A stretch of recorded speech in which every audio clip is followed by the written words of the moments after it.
Push! Hello guys, good morning. And guys, is pan 2 days na natin na nasa bahay tayo guys. Di tayo makalabas-labas. And kaya nga, gagawin na lang natin ngayon guys is ayusin na lang natin ulit yung CR natin. Kasi yung first part natin is yung umorder tayo ng tornado, word tornado pala. Tapos part 1 na solution natin yung sa CR natin.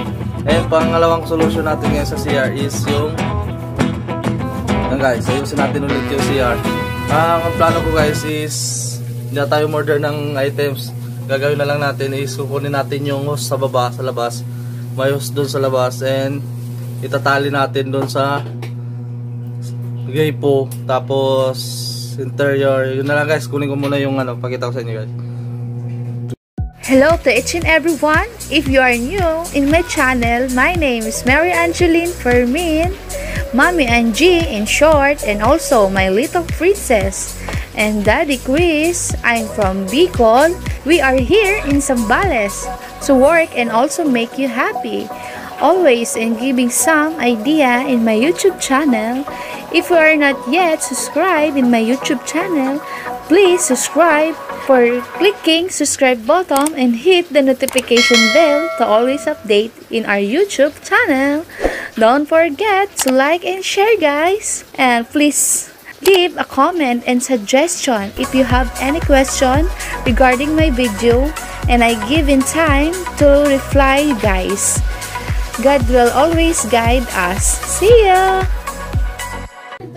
Guys, labas tayo. Ay. Yan. Dito sa labas. Ginagamit natin pang washing sa motor. Ito muna kunin natin. Tanggalin muna natin to.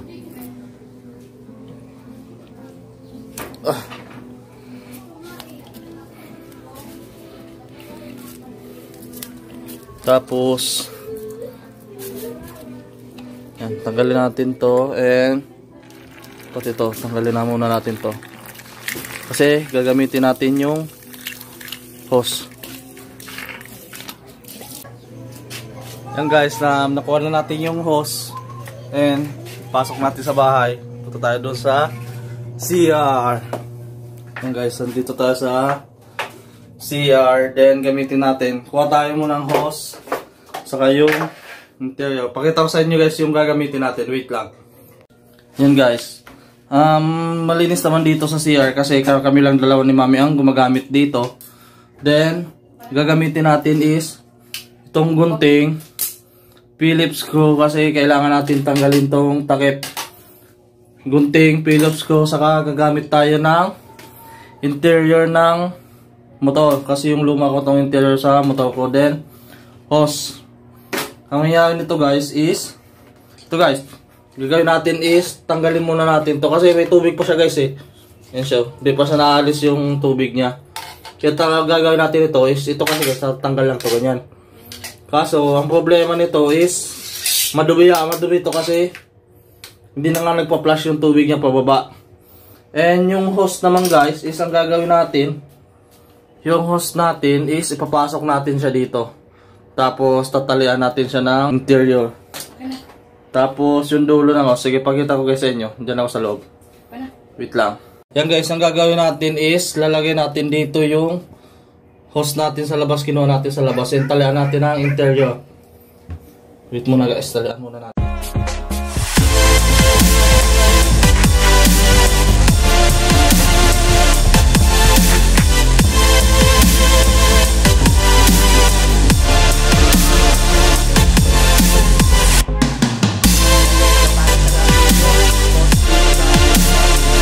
Natin siya para walang singaw yung tubig.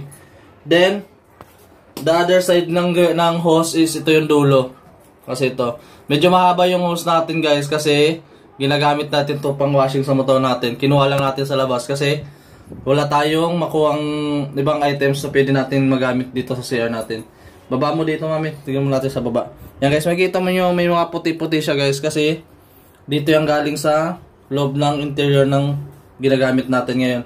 Tapos ang gagawin natin is yung isang dulo ng hose natin is ipapasok natin dito sa interior. Then tatalian natin ulit siya para hindi sumingaw yung tubig. Yan guys. Talian natin ulit siya. And ito lang muna yung naisip ni Daddy gawin ngayon kasi quarantine tayo ngayon sa bahay, wala tayong ginagawa. Then yung may mga siya dito sa bahay, yun muna ang pagkakalibangan natin. And ito nga ang number 1 na problema dito sa amin ni Mami is yung CR.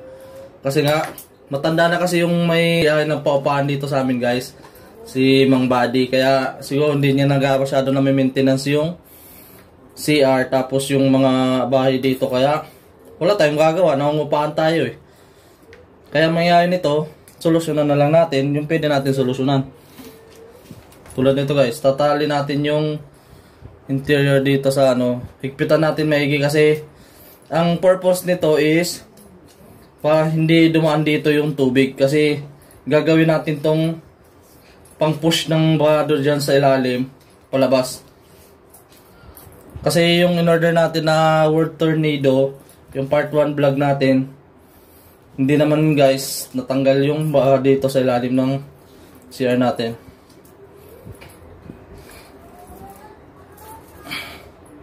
Ayan, guys. Then makikita nyo, guys, is tas mo konti eh.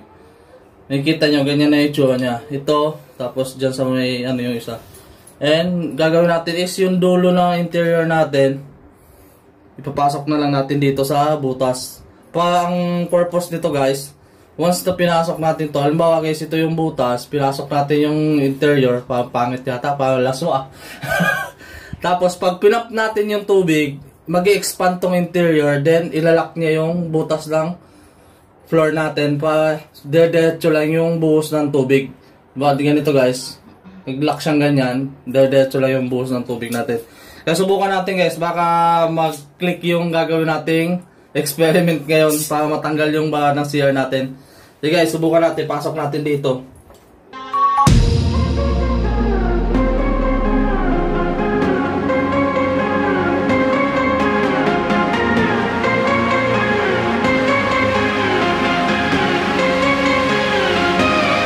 Guys, ganyan na itsura niya.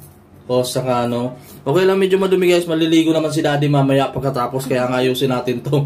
Tapos buksan natin tong CR. Ito, may tingnan mo yung gripo, may buksan natin to. I-on lang natin to para mag-pump siya. Yan, guys, nakita nyo, pa-pump na yung tubig. Yan, guys, nakita nyo. I hope mag-work. Pump natin siya, guys, mga ilang minuto. Hintayin natin kung yan, guys, nag-lock na siya. Hanggang dito na yung tubig niya, nag-lock. Ipapump natin and hintayin natin kung bumaba, kasi matigas na yung interior natin eh. I-pump natin ng ilang minuto. Pag lumambot na itong interior, it means nakakalabas na yung tubig natin palabas.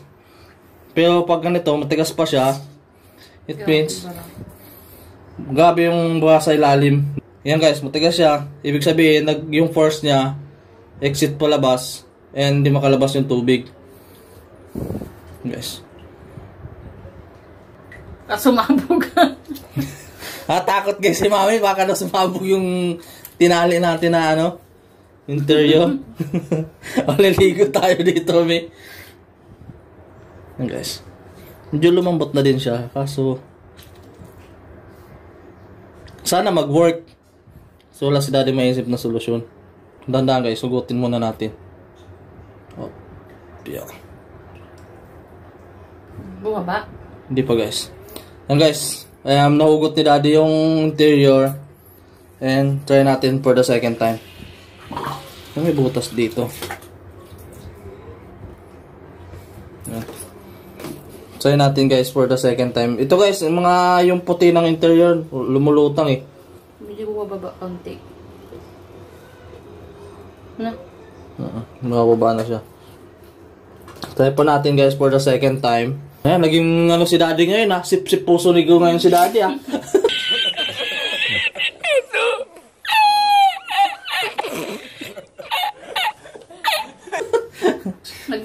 Ka? Yan, guys, buksan natin ulit yung magpa-pump siya ulit. Yan, guys, yun. Yung unang pump natin, guys, is sobrang tigas yung interior natin. For the second time, hindi na siya masyadong matigas. Malambot na siya. It means sana tuloy-tuloy na yung buhos ng tubig sa ilalim. Subukan natin, guys, hugutin. Guys. Pump natin. Subukan natin guys hugutin. Tignan natin kung bumababa na siya. Kasi nakabukas pa yung gaypo natin eh. Patayin muna na pala na muna ni daddy. Yan guys, subukan natin kung bumababa yung tubig. Yan guys, makikita nyo, isang mo konti mami. Guys, kung makikita nyo, yung dumi, ibig sabihin sinisip-sip niya pa ilalim. Ibig sabihin, nawala na yung baka sa CR natin.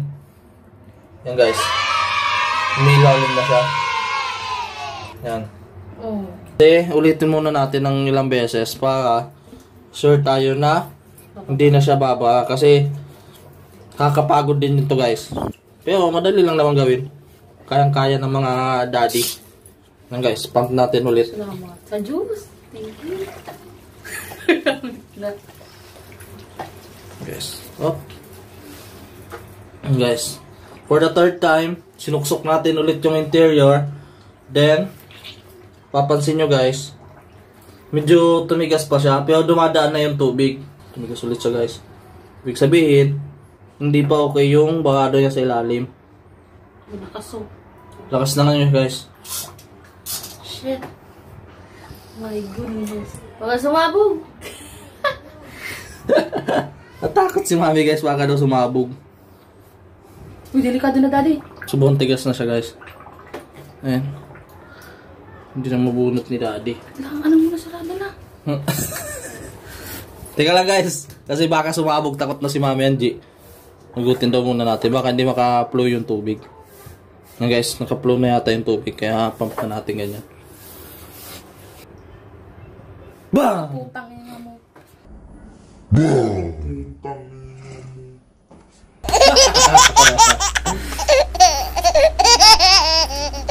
Oh, laki ah. Grabe, parang sawa. Tignan mo natin guys. Ugutin natin pa unti-unti. At least, may pressure siya ng tubig. Oops. Buksan natin ulit siya guys. So, may ano ba? So, maganda dito. Wala singaw eh. Yes. So, maganda dito. Wala singaw.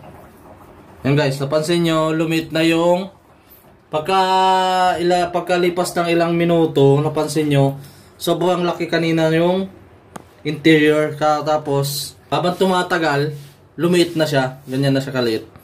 Then, I hope tuloy-tuloy na yung flow ng tubig natin sa ilalim. And, hintayin natin muna ng mga ilang minutes para hanggang dun sa pinakailalim niya, ma-push niya yung dumi palabas. Wala na yata ang marami. Wala na. Wala, tuloy-tuloy ng tubig yun. Yay! Thank you, Daddy!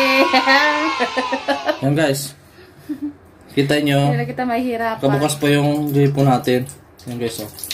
Oh. Then, patayin na natin yung gripo. Tignan natin kung nag-flow out na siya.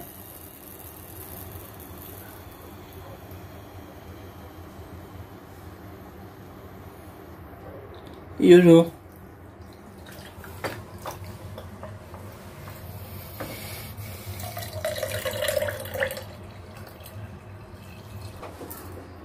Okay, time's up. Thumbs up. Work it si ano. Kaysa yung ano no. Work it yung interior natin guys. Wala pang gastos. Napatayin mo muna. Teka lang guys ha. Tatanggalin na muna ni daddy yung tali dito. Then yung tali dito sa gripo. Kasi tatanggalin na natin itong hose. Tapos hugasan natin kasi ginamit natin dito sa CR. Sige guys, wait muna. Bye-bye. Balik na pala natin tong ano guys. Yan. Tapos, to guys, pag tinanggal nyo to guys, medyo matalim siya. Kasi yung pinagtusukan nung Phillips screw natin. Kaya ito, paluin nyo pa baba. Yes. Then, tanggalin na natin yung tali dito. Kasi, subukan natin ulit yung CR na para malinaw sa inyo na makita nyo ulit na okay na talaga yung CR natin.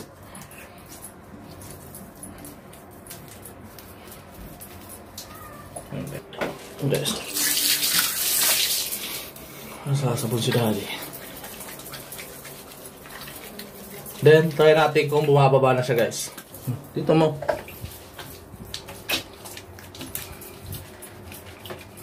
Hugas-hugas. Hindi, maliligo na din guys si Daddy pagkatapos nito. Kasi ano lang ni Daddy yung... Yan guys, nakikita nyo yung sabon. Upload na siya pababa. Yan guys. Yay! Thumbs up. Okay na siya guys. Finish! Thank you for watching. Yun na nga guys, naingitim na naman mukha ni Daddy. Hindi.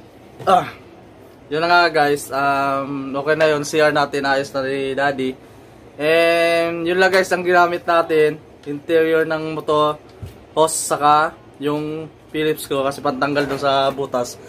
Then, big thumbs up. Okay, working yung ginawa ni Daddy ngayon. And lusot na yung isang araw na quarantine ni Daddy sa bahay. Yun lang guys ang nagawa natin ngayon. Sana may nakuha kayong idea, tips, and kung paano matanggal yung bahan nyo sa CR. Sa CR, saka at least yata sa lababo baka pwede din. Si Mami nabibisi naman maglinis kasi happy na yun si Mami. Wala nang ba yung CR niya.